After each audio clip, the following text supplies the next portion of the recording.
اگر ہم کبھی کسی کی محنت کو جج کرنے لگیں تو ہم سب سے زیادہ اس بات کو سوچیں گے کہ دن بھر مزدوری کرنے والا انسان سب سے زیادہ محنتی ہے، نہ کہ وہ شخص جو اے سی روم میں بیٹھ کر لوگوں سے کام کرواتا ہے۔ ایک مزدور کی محنت سب سے زیادہ ہوتی ہے۔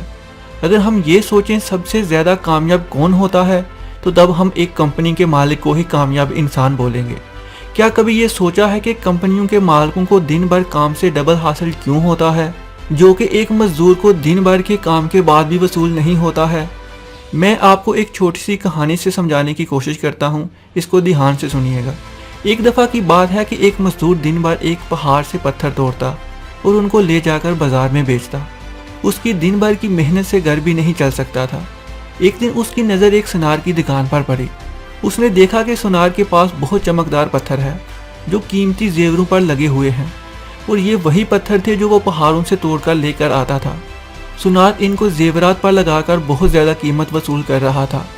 مزدور سونار کے پاس گیا اور کہا کہ میں دن بھر محنت کر کے پتھر توڑ کر لاتا ہوں، مگر مجھے اتنے کم پیسے ملتے ہیں، اس سے میرا گزارا تک نہیں ہوتا، اور تم اے سی کے کمرے میں بیٹھ کر ان کو تراش کر لاکھوں روپے کماتے ہو، کیا میری محنت کی کوئی قیمت نہیں؟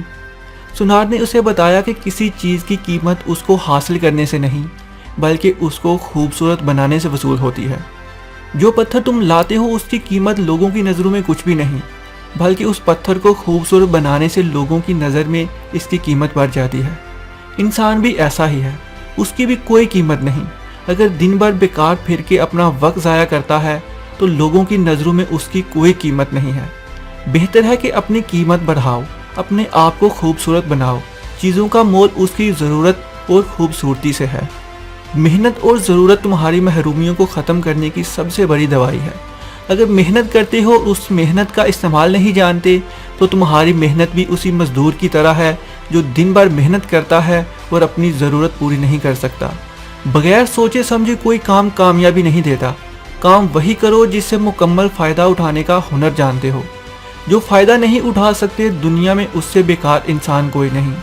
اگر کسی مقام کو حاصل کرنا ہے تو دو ہنر تمہیں آنے چاہیے، ایک سخت محنت تو دوسرا محنت کا فائدہ اٹھانا۔ کچھ لوگ بہت محنت کرتے ہیں اور کچھ لوگ پلاننگ بہت کرتے ہیں، اور جو لوگ محنت اور پلاننگ دونوں کے ساتھ کام کرتے ہیں کامیاب وہی ہوتے ہیں۔ منزل ملے نہ ملے یہ مقدر کی بات ہے، ہم کوشش بھی نہ کریں یہ تو غلط بات ہے۔ اگر محنت کے بعد بھی کامیابی نہیں ملتی تو ہمت مت ہارو، محنت ہمیشہ ضائع نہیں جاتی۔ زندگی میں اگر منزل پانی ہے تو پھر طریقے بدلو، ارادے نہیں۔ یہی تو جگ کی ریت ہے، من کے ہارے ہار جاتے ہیں اور من کے جیتے جیت جاتے ہیں۔ ہمیشہ اپنی سوچ اور محنت کے ساتھ منزل کی طرف بڑھتے جاؤ، تم بہت کچھ حاصل کر سکتے ہو۔ تم ایک غار کی مانند ہو، اس غار میں پوری دنیا کی کامیابی کا خزانہ جمع ہے، بس اس غار میں کھوج لگانے کی ضرورت ہے۔ اس میں سے نکلنے والے خزانے کو تراش کر خوبصورت بنانے سے ضرورتیں پوری ہو سکتی ہیں۔ پھر تمہاری کامیابی کی قیمت خوبصورت مہنگی چیزوں کی طرح بڑھتی جائے گی۔ اگر تم اس غار سے خزانہ نکال لائے، اس کو بغیر تراشے بغیر خوبصورت بنائے بیچنے لگے تو کامیابی کبھی نہیں پاؤ گے۔ اس بات کا فائدہ اٹھاؤ، خود کو تراشو، خود کو خوبصورت بناؤ اور کامیاب ہو جاؤ۔ اپنی محنت کے ساتھ پلاننگ ضرور شامل کرو اگر کامیاب ہونا ہے تو۔